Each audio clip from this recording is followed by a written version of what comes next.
اس کو ماہ ربیع الاول کہتے ہیں۔ اور مسلمان ایمان والا اس بات کو جانتا ہے کہ اس ماہ مبارک میں پیاسی دنیا کو سیراب کرنے والا، بھٹکتی ہوئی انسانیت کو راستہ دکھانے والا، اللہ کا پیغام لوگوں تک پہنچانے والا، اماموں کا امام جناب رسول اللہ صلی اللہ علیہ وسلم کی تشریف آوری ہوئی۔ پروردگار عالم نے قرآن کریم میں فرمایا ما کان محمد ابا احد من رجالکم ولکن رسول اللہ و خاتم النبیین، کہ میرے لاڈلے پیغمبر محمد صلی اللہ علیہ وسلم، میں اب آپ کے بعد کوئی دوسرا نبی پیغمبر رسول دنیا میں نہیں بھیجوں گا، آپ آخری نبی، اور قیامت تک آپ کی نبوت چلے گی، آپ کا طریقہ چلے گا، آپ کی شریعت چلے گی، آپ کا کلمہ چلے گا، آپ پر نازل ہونے والی کتاب قرآن کریم رہے گی، نہ کوئی کتاب آئے گی، نہ کوئی پیغمبر آئے گا، نہ کوئی رسول آئے گا، آپ آخری پیغمبر ہو اور قرآن آخری کتاب۔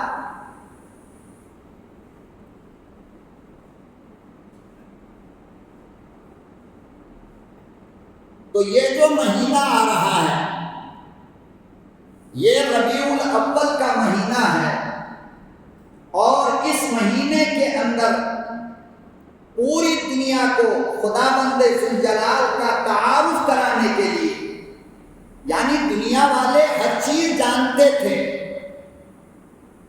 مکان بنانا جانتے تھے، دکان چلانا جانتے تھے، کاروبار جانتے تھے، بت بنانا جانتے تھے، اس کی پوجا پرستی جانتے تھے، کھانا پینا جانتے تھے، دوا دارو جانتے تھے، بیماری کا علاج جانتے تھے، ہر چیز جانتی تھی دنیا۔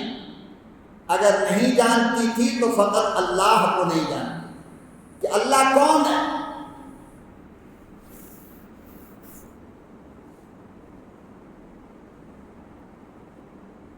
اور یہ حالت پوری دنیا کی تھی۔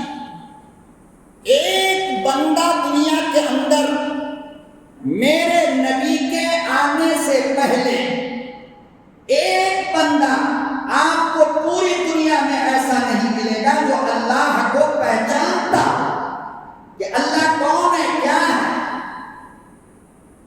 وہ تو اپنے ہاتھ سے مٹی کا بت بناتے تھے اور اسی کو خدا کہہ دیتے تھے کہ بس اسی کی عبادت کرنا ہے۔ بیٹا الگ بنا لیتا تھا، باپ الگ بنا لیتا تھا، بیوی الگ بنا لیتی تھی، داماد الگ۔ ایک گھر میں ہر طرف ان کے خدا بیٹھے رہتے تھے، باپ کا الگ، بیٹا کا الگ، دادا کا الگ، بیوی کا الگ، بہن کا الگ، گھر میں ہو تو الگ، راستے کے لیے الگ۔ ظاہر بات ہے کہ جو لوگ اتنے کو خدا مانتے ہو وہ ایک خدا کو پہچانے گا کیسے؟ بھائی اللہ نہ کرے کہ ہم میں سے کسی کو یہ دن دیکھنا پڑے اگر کسی کی بیوی 2 4 10 مردوں کو اپنا شوہر مان لے کہ یہ بھی میرا شوہر، یہ بھی شوہر، یہ بھی شوہر، یہ بھی شوہر، تو اب آپ بتاؤ کہ اوریجنل شوہر کی پہچان کدھر ہوگی؟ کون ہے اوریجنل؟ ایک بیٹا اگر یہ کہنا شروع کر دے کہ یہ میرا باپ، یہ میرا باپ، یہ میرا باپ، یہ میرا باپ، تو بتاؤ اوریجنل باپ کو پہچانے گا کوئی؟ کون ہے؟ تو جو قوم یہ کہتی تھی یہ دوپہر کا خدا، یہ شام کا خدا، یہ صبح کا خدا، یہ جنگل کا خدا، یہ ہمارے گھر کا خدا، یہ سفر کا خدا، اتنے خدا جب ہوں گے تو اصل خدا کو دنیا جانے گی، اور پوری دنیا کی یہی حالت۔ ہر چیز کو لوگ پہچانتے بیوی کو، بیٹا کو، باپ کو، دادا کو، خاندان کو، کاروبار کو، دکان کو، مکان کو، کھیت کو، کھلیان کو، سب چیز کو پہچانتے تھے، لیکن اللہ کو نہیں پہچانتے تھے کہ اللہ ہے۔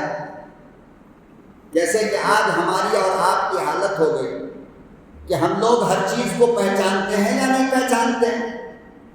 ارے بیوی کو پہچانتے ہیں، بچوں کو پہچانتے ہیں، کھانا جانتے ہیں، یہ اچھا یہ خراب، یہ اچھا یہ خراب، یہ تیز یہ نمک، یہ چاول یہ روٹی یہ آٹا یہ دال یہ سبزی یہ بھرتا، اور یہ ہر چیز کو ہم لوگ پہچانتے ہیں یا نہیں پہچانتے ہیں؟ آپ بتاؤ، یہ کپڑا اچھا یہ کپڑا خراب، یہ سرما اچھا یہ سرما خراب، یہ پانی میٹھا یہ پانی کھارا، یہ آگ یہ پانی یہ ہوا یہ دھواں، ہر چیز کو پہچانتے ہیں۔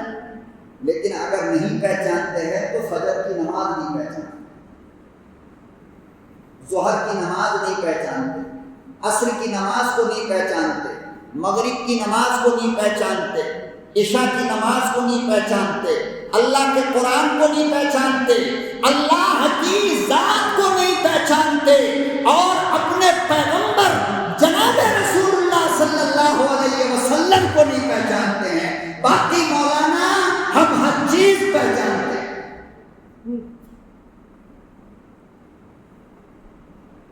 ایک مکان کرائے پہ لینے کے لیے 10 مکان کو آدمی دیکھتا ہے، نہیں دیکھتا؟ اس مکان میں یہ کمی، اس مکان میں یہ کمی، اس میں یہ نہیں، اس میں یہ نہیں، یہ مکان اچھا ہے، اس میں لیں گے، اس کو کرائے پہ لیں گے۔ تو دیکھو ہم لوگ ہر چیز کو پہچانتے ہیں مگر اللہ کے قانون کو نہیں پہچانتے۔ ہاں اتنا مانتے ہیں کہ ہمارا اللہ ایک ہے، اتنا تو ہر کوئی مانتا ہے، اور یہی دولت ایسی دولت ہے کہ جو ہمیں کبھی نہ کبھی جہنم سے نکالے گی۔ اس دولت کو اپنے ہاتھ سے کبھی مت چھوڑنا، یاد رکھو یہ بات۔ کم سے کم اللہ کو ایک، نبی کو رسول، قرآن کو کتاب، بیت اللہ کو قبلہ، فرشتوں کو اللہ کے فرشتہ مان کر زندگی گزارنا۔ کم سے کم اتنی دولت تو اپنے ساتھ لے کر کے ہی جاؤ، اس کو مت ختم ہونا۔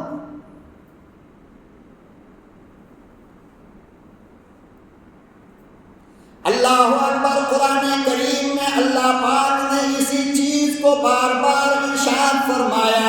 امام الانبیاء محبوب کبریا حضرت محمد مصطفیٰ صلی اللہ تعالی علیہ وسلم نے پوری زندگی اسی بات کو سمجھایا کہ لوگوں، تمہارا نبی جب آیا، تمہارا نبی جس وقت آیا، تمہارا نبی جس شہر میں آیا، اس شہر میں کوئی بندہ، اس ملک میں کوئی بندہ، اس دنیا میں کوئی بندہ، روئے زمین پر کوئی بندہ اللہ کو پہچانتا نہیں تھا۔ بارش ہو گئی تو کہا کرتے تھے اس بت کی وجہ کر ہوا ہے، ستارے آسمان میں چمکنے لگے تو یہ کافر کہنے لگے اس بت کی وجہ کر ستارہ چمکتا ہے، بیٹا گھر میں پیدا ہوا تو کہنے لگے اس دن کی وجہ کر ہوا ہے، بیٹی پیدا ہوئی تو کہنے لگے اس عورت کی وجہ کر ہوا ہے۔ ہر ایک چیز کو جانتے تھے مگر اللہ تعالیٰ کو پہچاننا مشکل۔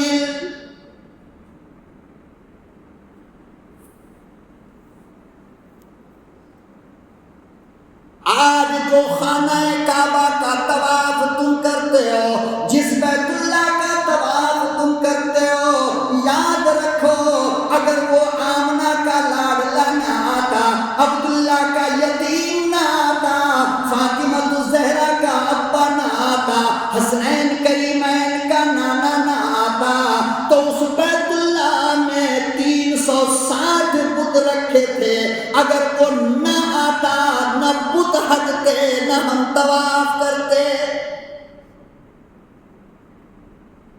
وہ آیا اور آنے کے بعد بت ہٹے ہیں۔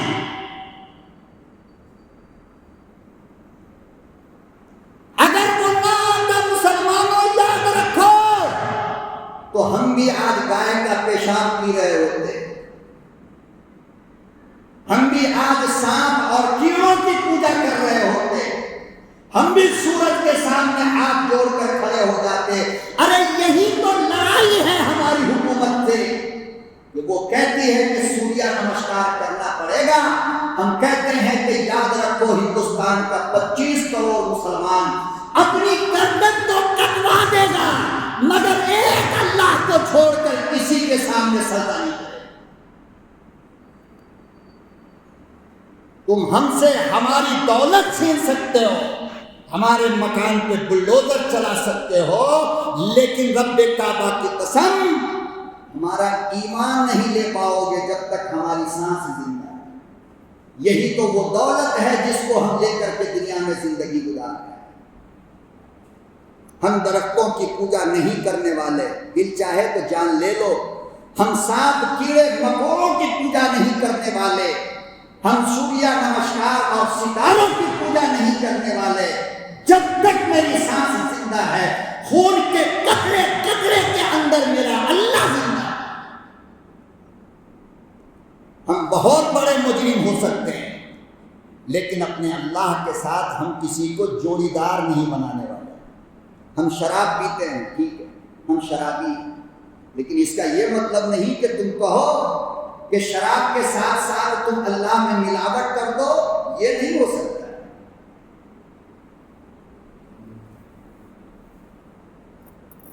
ہم چور ہیں،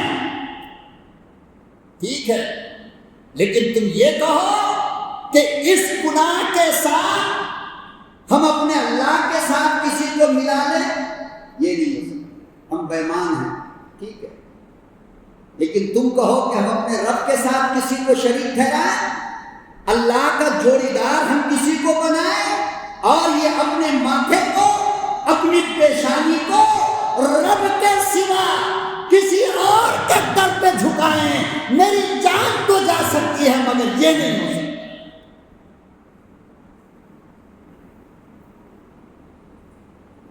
حکومت چاہتی کیا ہے تمہیں پتا ہے؟ کیا چاہتی ہے؟ ان کو شکایت اذان سے، قرآن سے، مدرسوں سے، مسجد سے، مسجد گر رہی ہے دنا دن، مدرسے گر رہے ہیں دنا دن، اذان پہ پابندی لگ رہی ہے، سب کچھ ہو رہا ہے۔ یہ سب کیوں؟ کہ ہندوستان کے مسلمانوں سے اس کے ایمان کی طاقت کو چھینا جائے۔ لیکن میں ان کو سمجھا دینا چاہتا ہوں، تم سب کچھ لے لو گے، ہمارا ایمان نہیں لے سکتے۔ یہ تو پکی بات ہے یا نہیں؟ ایمان دیں گے ہم۔ اور رہی بات جان کی، تو ایک نہیں، ایک کلمے کے لیے لا الہ الا اللہ محمد الرسول اللہ کی حفاظت کے لیے میں قسم کھا کر کہہ سکتا ہوں کہ اس ملک کا 25 کروڑ مسلمان اپنی جان دے سکتا ہے، مگر کلمہ نہیں دے گا۔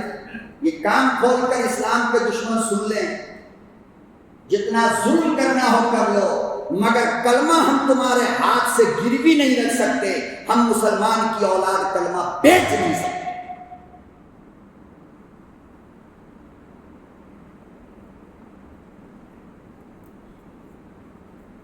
کیوں؟ اس لیے کہ یہی ایک دولت ہماری ہمیں قبر میں بچاتی ہے، حشر میں بچائے گی، جہنم سے بچائے گی، کہ اللہ فخر سے کہے گا تو مجرم ہے ضرور، لیکن میرے ساتھ کوئی ملاوٹ نہیں کیا، آ تجھے جنت میں داخلہ کروا۔ چوری کیا، زنا کیا، شراب پیا، حرام کھایا، جھوٹ بولا، غیبت کیا، سب کچھ کیا، لیکن آخری سانس تک ہماری ذات میں ملاوٹ نہیں کیا۔ اللہ اللہ کہتا ہی رہا، اللہ تو ایک ہی، اللہ تو ایک ہی۔ بڑے سے بڑے شرابی کو میں نے دیکھا ہے، جب اس کا نشہ ٹوٹتا ہے تو اسی حالت میں جب ہوش میں آتا ہے تو کم سے کم ایک مرتبہ یہ ضرور کہتا ہے میرے اللہ معاف کر دے، اب نہیں پیے، کہتا نہیں کہتا، تو یہ جو کہہ رہا ہے میرے اللہ، تم دیکھتے ہو اس لفظ میں پیار کتنا ہے، محبت کتنا ہے. گویا انسان اپنے جرم کو، اپنی غلطی کو مان کر یہ کہتا ہے میرے اللہ مجھ سے یہ غلطی ہو گئی لیکن تو میرا ہے، میں تیری ذات میں ملاوٹ نہیں کرتا، میں تیرے ساتھ کسی کو شریک نہیں مانتا، میرے اللہ معاف کر دے، اب نہیں کیے. جانتے ہو اللہ کیا کہتا ہے؟ کسی مولانا نے آپ کو جواب سنایا، یہ شرابی جو ساری رات شراب میں رہا، حضرت موسیٰ علیہ السلام کے زمانے میں حدیث میں آتا ہے کہ ایک شخص تھا، شراب پیتا، گنڈا گردی کرتا، چوری کرتا، راستہ چلتی ہوئی عورتوں کو پکڑ کر بدکاری کرتا، صبح الگ، دوپہر الگ، شام الگ، دنیا کی تمام گندگی کو اپنے اندر لیے ہوا تھا. بیماری نے پکڑا، بدن سڑنے لگا، محلے کے لوگوں نے اٹھا کر کے لے جا کر جنگل میں ڈال دیا.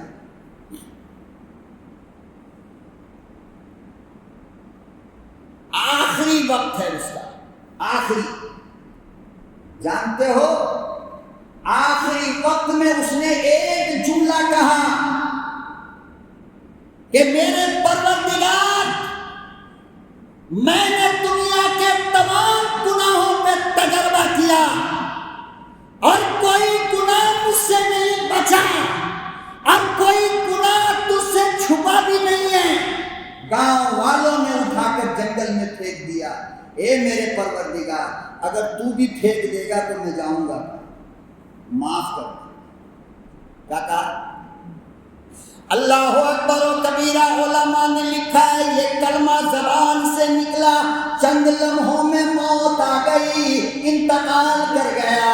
اللہ پاک نے حضرت موسیٰ علیہ السلام سے ارشاد فرمایا، او میرے کلیم اللہ، جاؤ جنگل کی طرف جاؤ، اس جنگل میں میرے یار کی میت رکھی ہے،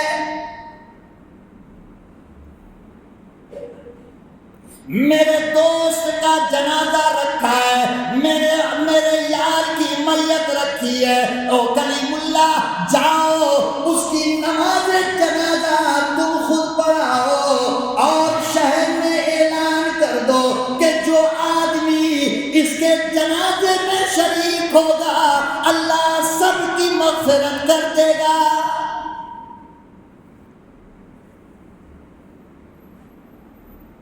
موسیٰ علیہ السلام کہنے لگے یا اللہ، پوری بستی والے گواہی دے رہے ہیں یہ بدکردار تھا. اللہ نے فرمایا موسیٰ افسوس کہ تو نے مرنے سے پہلے والا اس کا درد میں ڈوبا ہوا جملہ نہیں سنا کہ اس نے پکارا کس کو. جب انسان ہر دروازے سے نا امید ہوتا ہے تو ایک دروازہ کھلا رہتا ہے اور وہ ہے توبہ کا دروازہ، افسوس کا دروازہ، ندامت کا دروازہ. میرا اللہ کہتا ہے او بندے، تیرا گناہ میرے کبریائی سے زیادہ نہیں ہو سکتی، پوری دنیا کو اپنے گناہ سے بھر دے اور 2 قطرے آنسو کے گرا. زمین پر تیرے آنسو کے قطرے بعد میں جاتے ہیں، وہاں پہلے کرتا. تو دیکھو مرنے سے پہلے کیا کہا اس نے، میرے اللہ. پتہ یہ چلا کہ اللہ کے ذات میں بندہ اگر کسی کو شریک نہیں ٹھہراتا تو موت سے پہلے بھی اللہ اسے معاف کر دیتا. اور پھر اللہ سے پوچھنے والا کون ہے بھائی؟ اللہ میاں آپ نے اتنے گندے آدمی کو معاف کیوں کیا، کوئی پوچھے گا؟ تو اللہ کہتا ہے کہ مجھ سے پوچھنے والا کوئی نہیں، تو پھر میری مرضی، اور میں تو وہ اللہ ہوں جو تمہاری ماں سے 99 گنا زیادہ محبت کرتا ہوں. تو پھر میں کیسے تجھے جہنم میں ڈالوں؟ لیکن شرط یہ ہے کہ مجھے پکار تو صحیح، بلا تو صحیح محبت سے.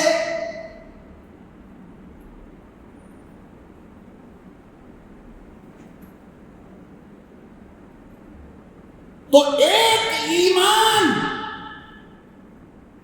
خدا خدا ہے مانتا ہوں، نبی آخری نبی ہے مانتا ہوں، قرآن آخری کتاب ہے مانتا ہوں، کعبۃ اللہ میرا کعبہ ہے مانتا ہوں، موت برحق ہے مانتا ہوں، موت کے بعد زندہ ہونا یقینی ہے مانتا ہوں، آخرت میں سوال و جواب ہوگا مانتا ہوں۔ فرمایا یہ توحید کی دولت لے کے آ جا بس، باقی ہم دیکھ لیں، تیرا اور میرا معاملہ بیچ میں کون ہے؟ تو ہمارے ملک کی حکومت چاہتی ہے کہ یہ دولت بھی ہم سے بولو لے لی جائے، تو کیا ہم دے دیں گے؟ ہم بلال کی اولاد ہیں، کس کے؟ بولو کس کی اولاد ہیں ہم؟ بلال کے، جس کے سینے پر ننگا بدن کر کے آگ کے انگاروں پہ لٹا کر کے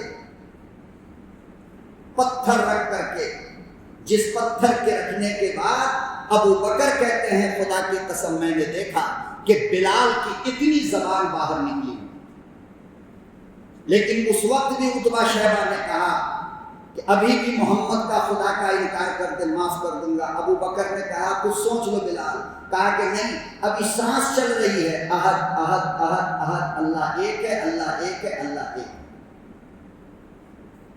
تو ہم تو اس کی اولاد ہے، ہم تو اس 90 سالہ بوڑھی اماں سمیہ کے بیٹے جن کے جسم کے ٹکڑے ابو جہل نے کر دیا مگر کلمہ نہیں چھوڑا ہے۔ ہم تو حضرت خبیب کی اولاد ہیں جو پھانسی کے پھندے پہ لٹکتا رہا، اور کافروں نے کہا، مکہ والوں نے کہا کہ یہ بتا کہ تیری جگہ محمد کو لا کر کے پھانسی دے دوں تو کیسا رہے گا؟ حضرت خبیب نے کہا ایسے کروڑوں خبیب مصطفیٰ کے قدموں پہ شہید ہو جائیں۔ کیا بکواس کر رہا ہے کتے، جلدی رسی کھینچ، ہم اس کی اولاد ہیں، ہم جان دینا جانتے ہیں، کلمہ دینا، ارے بولو نا، کلمہ دینا ہم جان دے دیں گے، اللہ کے ساتھ کسی کو شریک نہیں ٹھہرا سکتے۔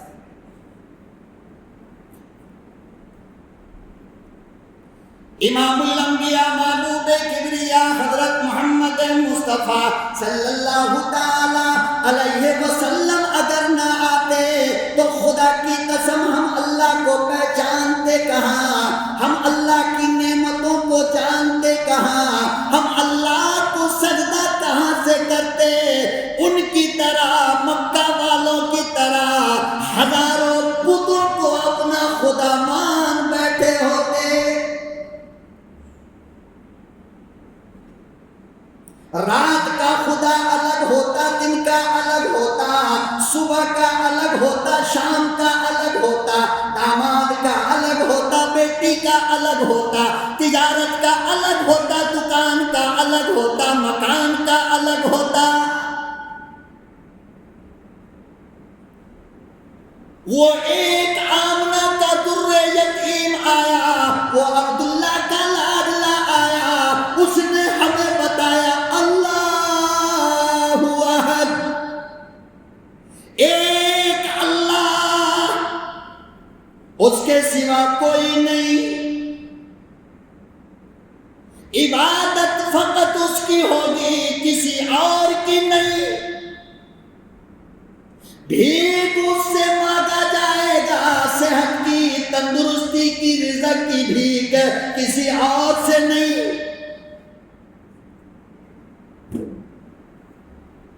وہ آیا، عبداللہ کا یتیم آیا، وہ آمنہ کا لاڈلا آیا تو ہمیں معلوم ہوا، ورنہ ہم بھی گھنٹی بجا رہے ہوتے یا نہیں؟ لیکن اس نبی کے آنے سے پہلے جو اگلے مہینے میں ربیع الاول میں آئے، اس نبی کے آنے سے پہلے اللہ نے 3 لوگوں پر سخت امتحان ڈالا۔ کتنے پہ؟ بولو، 3 لوگوں پہ سخت امتحان۔ دادا کو امتحان میں ڈالا، ابا کو امتحان میں ڈالا، اماں کو امتحان میں ڈالا، اور یہ تینوں سخت امتحان میں نمبر جب 101% آیا، اس کے بعد اللہ نے گفٹ کے طور پر میرے نبی کو آمنہ کے گود میں لا کر کے رکھا۔ پہلے امتحان لیا۔ دیکھو ڈاکٹر جب ہمیں کوئی سیرپ لکھتا ہے نا، دوا، تو اس باٹل کے اوپر لکھا رہتا ہے، کیا لکھا رہتا ہے؟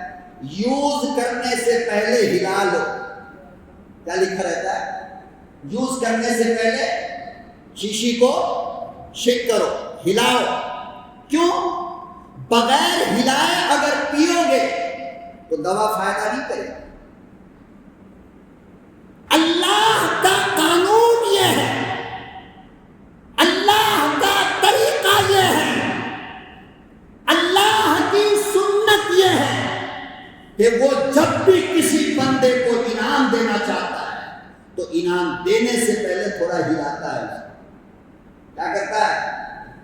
بولیے نا، ہلاتا ہے۔ حضرت ابراہیم علیہ السلام کو اسماعیل دیا، کب دیا؟ پہلے گھر سے نکالا۔ کہاں سے؟ گھر سے نکالا۔ گاؤں سے نکالا، عراق سے لے کر فلسطین تک پیدل سفر کروایا، ظلم و ستم کی چکی میں ڈلوایا، آگ میں ڈلوایا، اور یہ سارے امتحان میں اللہ نے ہلا کر جب حضرت ابراہیم کو پاس پایا تب اسماعیل کا گفٹ دیا ہے 90-95 سال کے بڑھاپے کی عمر۔ اللہ جب عبد المطلب کو میرے نبی جیسا پوتا دینا چاہا تو کہا کہ عبد المطلب ڈائریکٹ نہیں دوں گا، پہلے ہلاؤں گا۔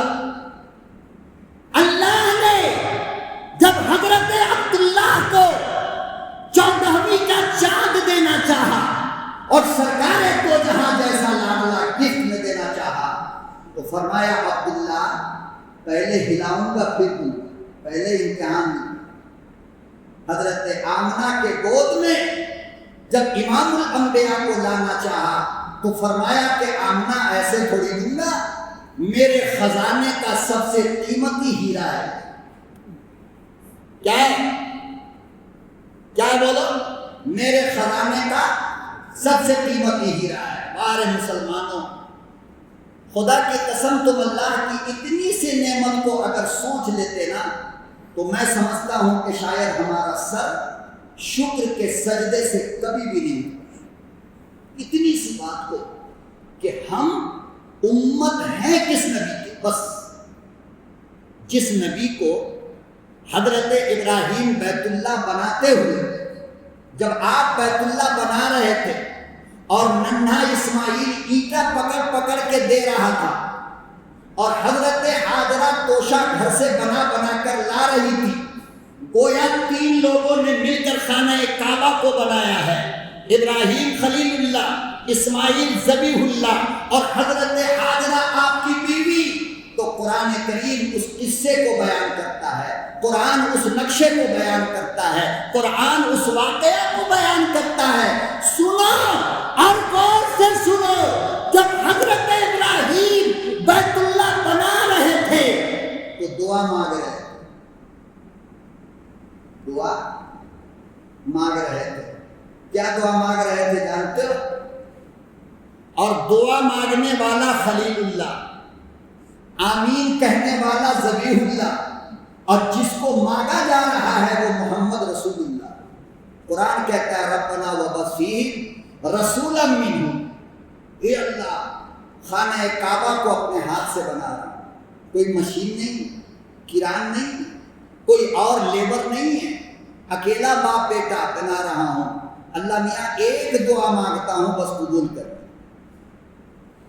ایک دعا مانگتا ہوں۔ بولو خلیل کیا مانگتے ہو؟ فرمایا اللہ میاں ایسی چیز مانگ رہا ہوں جو تیرے خزانے میں ہے ہی ایک، تیرے خزانے میں ایک ہی پیس ہے، وہ مجھے دے دے۔ کہا کیا مانگتے ہو؟ بولو تو۔ کہا میرے پروردگار وہ تیرے خزانے میں ایک ہے، مجھے دینے کے بعد تیرے خزانے میں وہ بچے گی نہیں، اور وہ محمد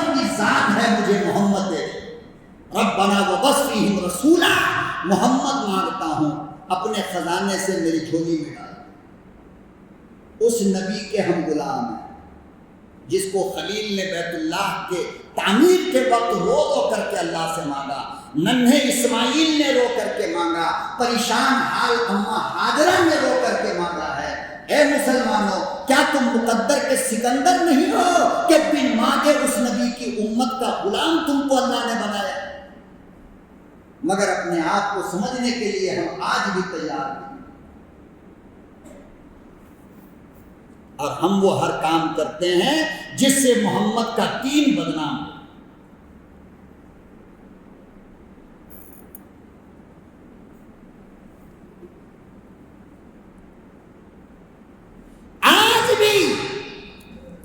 آج بھی مسلمانوں، تم مصطفیٰ کے شریعت کو پکڑ لو گے، دنیا تمہارے ہاتھوں کو چوم کر کہے گی مسلمان ہو تو ایسا۔ اور جب تم کوئی جانور جیسی حرکت سڑکوں پہ کرو گے، محلے میں کرو گے، تو پھر یہی لوگ کہیں گے یہ دیکھو صاحب مسلمان، یہ ان کا مذہب سکھا رہا ہے۔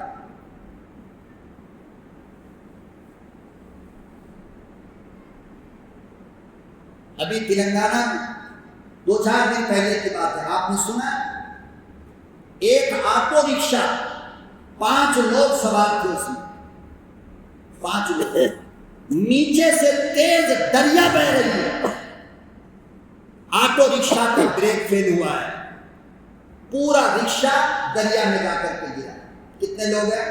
5، اور ان 5 میں کوئی مسلمان نہیں ہے، سب غیر۔ واہ، 2 مسلمان نوجوان بچہ اسی پل پہ گھوم رہا تھا، 2 مسلمان بچے اسی پل پہ گھوم رہے تھے۔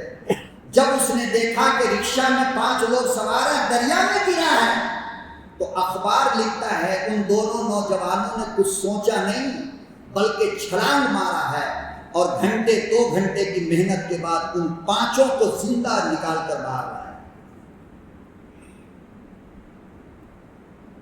کیا ہوا؟ دنیا کے اخبار اور اسلام کے دشمن یہ لکھنے پہ مجبور ہو گئے کہ مسلمان اس قوم کا نام ہے جو دوسروں کو بچانے کے لیے اپنے جان کی فکر کبھی نہیں کرتا۔ ایک وہ ہے جس نے اسلام کی تصویر دنیا میں روشن کیا 1 گھنٹے کی محنت، اور ایک ہم ہیں دوسروں کی جان لے کر کے دنیا میں اسلام کو بدنام کر رہے ہیں۔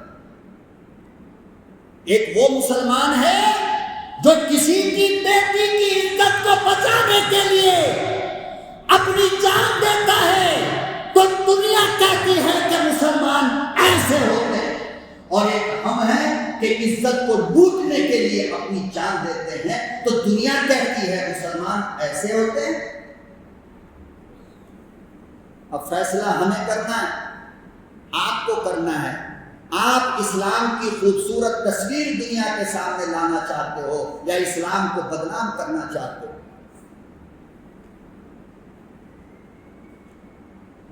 منگلور میں 1 ہفتہ پہلے کی بات ہے، 10 لاکھ روپئے کا بیگ، 10 لاکھ روپئے کا بیگ ایک عورت اولا کار کے اندر بھول کر کے اتر گئی۔ 10 لاکھ روپے ہیں اس بیگ میں۔ اولا کا ڈرائیور مسلمان تھا، چہرے پہ داڑھی، سر پہ ٹوپی۔ جب اپنے گھر پہنچا، گاڑی صاف کرنے لگا، دیکھا کہ اس کے اندر تو بیگ رکھا ہوا ہے۔ بیگ کو جب کھولا تو دیکھا اس کے اندر پیسہ رکھا ہوا ہے۔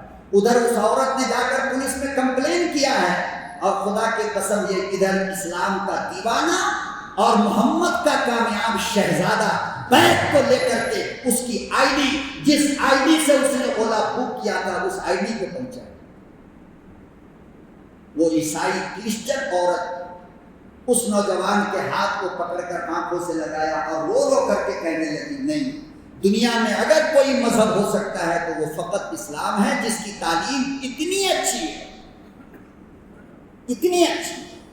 ڈرائیور نے اسلام کا نام اونچا کر دیا، اور ہم 10 روپیہ، 20 روپیہ، 100-200 روپیہ چوری کر کے کسی کا موبائل چورا لیا، کسی کا کچھ، اسلام کو بدنام کرنے کو ملے۔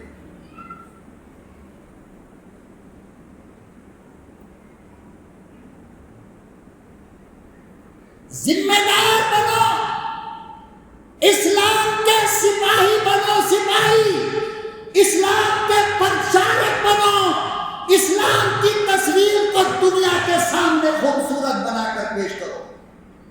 تمہیں زیادہ محنت کی ضرورت نہیں پڑے۔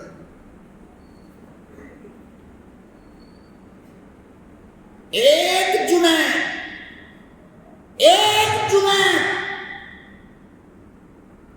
جنتر منتر پر اسٹوڈنٹس کو کھانا 20 دن کیا کھلایا کہ پورا ملک اس بات کو سوچنے پہ مجبور ہو گیا کہ آخر اس کے پاس یہ دولت آئی کہاں سے۔ اسلام نے کیا کہا تھا؟ یہی تو کہا تھا نا کہ سب سے اچھی نیکی وہ ہے کہ بھوکے کو کھانا کھلا دو، کھلا کر دیکھو تو صحیح۔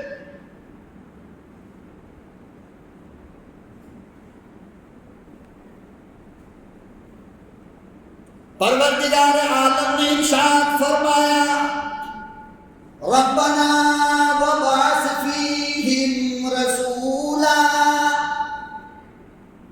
ابراہیم علیہ السلام نے بیت اللہ کے تعمیر کے وقت سونا نہیں مانگا، چاندی نہیں مانگی، مکان نہیں مانگا، دکان نہیں مانگی، گاڑی نہیں مانگا، سفر میں جانے کے لیے سواری نہیں مانگا، بلکہ کہنے لگے میرے پروردگار میری جھولی میں محمد دے دے جو تیرے خزانے میں فقط ایک ہے۔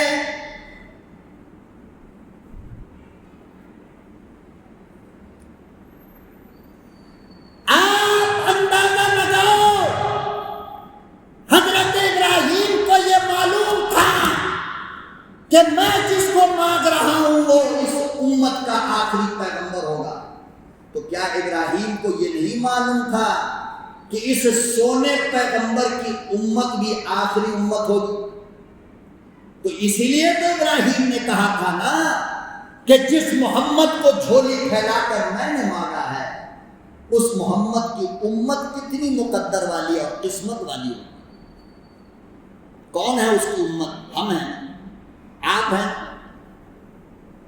لیکن ہم خود اپنے آپ کو ذلیل، رسوا، شرمندہ دنیا کے سامنے بدنام کرتے تھے۔ بہرحال پروردگار عالم نے خلیل کی دعا کو قبول فرمایا اور ربیع الاول کے مہینے میں خلیل کی دعا کا رنگ نظر آیا حضرت آمنہ کے گھر میں، تو اللہ نے فرمایا ایسے نہیں دوں گا، پہلے امتحان لوں گا۔ اب دادا کا امتحان لیا، کیسے؟ دادا کا نام جانتے ہو آپ؟ کیا نام ہے حضرت محمد صلی اللہ علیہ وسلم کے دادا کا نام؟ غور سے بولو نا، کیا نام ہے؟ عبد المطلب۔ یہ جو مطلب ہے، غور سے سن لو، تاریخ کی پوائنٹ کی بات بول رہا ہوں، دماغ میں نوٹ کر لو، دل میں نوٹ کر لو، شاید پھر آپ کو دوبارہ سننے کو کہیں ملے نہ ملے یہ چیز۔ ہم میں سے ہر بندہ یہی جانتا ہے کہ مطلب سرکار دو جہاں کے دادا کا نام، یہ غلط ہے۔ کیا یہ؟ آپ صلی اللہ علیہ وسلم کے دادا کا نام عبد المطلب ہے ہی نہیں، اور ساری دنیا کی کتاب میں بھی یہی لکھا ہے، یہی لکھا ہے، سارے مولانا نے بھی یہی کہا نا، ہر تقریر میں یہی سنا نا، دادا کا نام عبد المطلب، ابا کا نام عبداللہ، چچا کا نام ابو طالب، اماں کا نام آمنہ، یہی سنا۔ لیکن میں کہتا ہوں آپ کے دادا کا نام عبد المطلب ہے ہی نہیں۔ نام کیا ہے؟ خوب غور سے سنو، عبد المطلب یہ ہیں چچا، مطلب جو ہیں یہ چچا ہیں، کس کے؟ شیبہ کے۔ شیبہ کے چچا ہیں مطلب، اور شیبہ مدینہ المنورہ کے اندر تھے، بچپن میں یتیم ہو گئے، شیبہ بچپن میں یتیم ہو گئے، لیکن بہادر تھے، تیر اندازی بہت اچھا جانتے تھے، اور مشہور یہ تھا مدینے میں کہ شیبہ کا نشانہ کبھی فیل نہیں ہوتا، کبھی نشانہ چکتا نہیں ہے۔ شیبہ جو کھیل کھیلے اس میں نمبر بناتا ہے۔ مدینے میں مکے کے کسی آدمی نے شیبہ کو دیکھ کر پہچان لیا کہ یہ مطلب کا بھتیجا ہے۔ لوگوں نے جا کر مطلب سے کہا کہ شرم نہیں آتی، تیرے بھائی کا بیٹا اتنا بہادر یتیم ہے، کوئی سہارا نہیں ہے، اور تو مکے میں مزے کر رہا ہے اور بھتیجے کو اکیلا چھوڑ دیا۔ حضرت مطلب فوراً اپنے اونٹ کو لیا اور مدینہ روانہ ہو گئے۔ وہاں جا کر کے دیکھا تو شیبہ کھیل رہے تھے، فوراً ان کو بلایا اور فرمایا کہ چل میرے پیچھے بیٹھ، مکہ چل میرے ساتھ رہے گا، مکہ چل۔ اب بتاؤ مطلب کے پیچھے کون بیٹھا ہے؟ یہ بولو نا، شیبہ بیٹھا ہے نا۔ شیبہ مدینے میں جب آئے تو لوگوں نے جو دیکھا تو لوگوں نے یہ کہنا شروع کر دیا کہ عبد المطلب ہے۔ کیا ہے؟ عبد۔ عبد کے معنی غلام، عبد کے معنی غلام، مطلب ہے۔ تو کہا کہ پیچھے جو بیٹھا ہے وہ مطلب کا غلام ہے۔ اس سے مشہور ہو گیا کہ عبد المطلب نبی کے دادا ہیں، حالانکہ نبی کے دادا کون ہے؟ شیبہ ہے۔ بات سمجھ میں آئی؟ لیکن نام چھپ گیا اور نیت باقی رہ گئی، مشہور ہو گیا کہ عبد المطلب آپ کے دادا ہے۔ بہرحال ان کی بہادری، ان کا علم اور ان کا دماغ دیکھ کر مکہ والوں نے یہ فیصلہ کیا کہ چلو بیت اللہ کی چابی عبد المطلب کو دے دیا جائے، یعنی مطلب کے غلام شیبہ کو۔ حالانکہ غلام نہیں تھے، وہ تو بھتیجا ہے۔ کیا؟ بھتیجا ہے۔ لیکن بہرحال لوگوں میں یہ چیز مشہور ہو گئی۔ ان کی شجاعت، بہادری کو دیکھ کر کے لوگوں نے خانہ کعبہ کی چابی دے دیا۔ کس کو؟ عبد المطلب۔ اب بیت اللہ کے متولی ہو گئے وہ عبد المطلب۔ اس وقت مکے میں پانی نہیں تھا اور لوگ بہت پریشان تھے، لوگ مر رہے تھے پانی کے بغیر، جانور مر رہا تھا پانی کے بغیر۔ تو حضرت عبد المطلب نے یہ منت مانگی کہ اللہ، زمزم کا کنواں مکے میں ہے، بیت اللہ کے پاس ہے، میرے اللہ وہ کنواں ہم کو بتا دیجئے، ہم اپنے 11 بیٹوں میں سے ایک بیٹے کو آپ کے نام پر قربان کر دیں۔ دیکھو دادا کا امتحان ہو رہا نہیں؟ ارے ہو رہا نہیں ہو رہا؟ بیٹا کی قربانی مانگی جا رہی ہے۔ اب اس کے بعد حضرت عبد المطلب پتھر کھودنا شروع کیا، زمین کھودنا شروع کیا، یہاں کھودا وہاں کھودا، وہاں پتھر ہٹا۔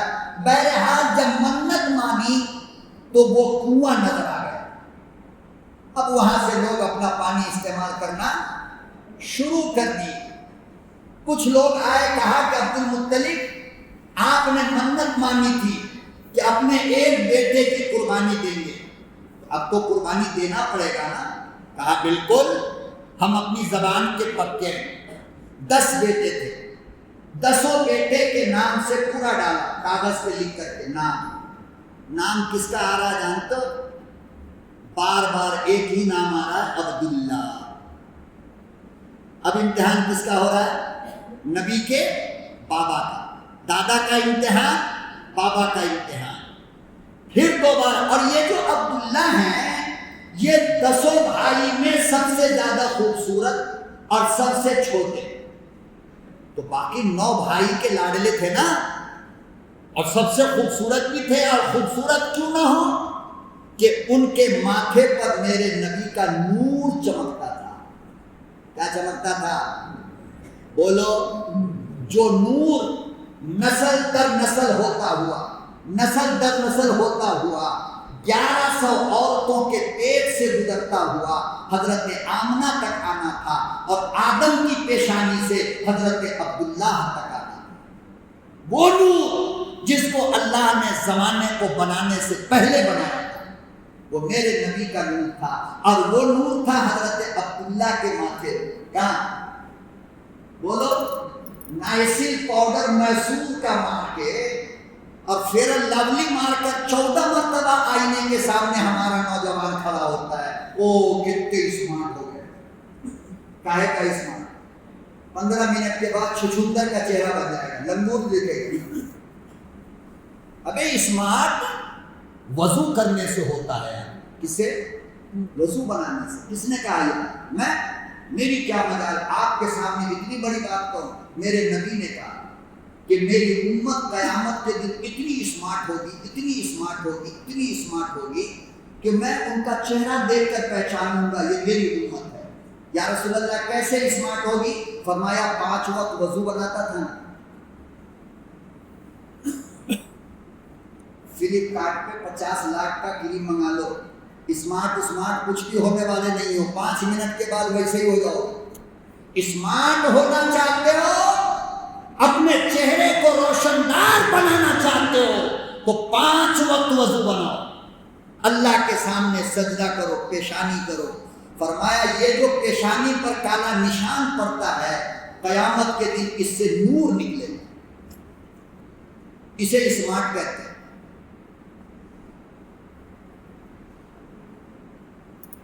یہ کپڑا گپڑا اور بال گدھے کے جیسی کٹنگ کرانے سے کوئی اسمارٹ نہیں ہوتا، پکے لنگور لگتے ہو افریقہ کے جنگل سے بھاگے ہوئے۔ خود کو تسلی دے لو، ایسے کٹا لیا، ایسے کٹا لیا، ایسے کٹا لیا۔ وہ افریقہ کا لنگور دیکھ کر کے تجھے ہنستا ہے، واہ بیٹے میری کٹنگ مارا نہیں مارا۔ شرم کرو، اللہ نہ کرے کسی کٹین کے ساتھ تمہاری موت آ گئی تو فرشتوں کو کیا جواب دو گے؟ کیا منہ دکھاؤ گے اللہ؟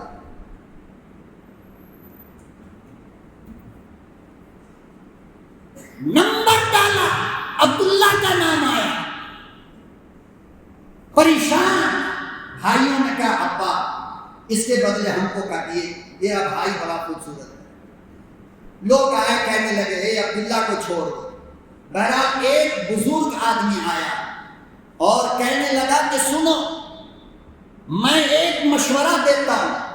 کیا مشورہ دیا اس نے؟ بہت پیارا مشورہ، سننے کے بعد آپ کو محسوس ہوگا کہ بزرگوں کی بات کتنی بڑی ہوتی ہے۔ ایسا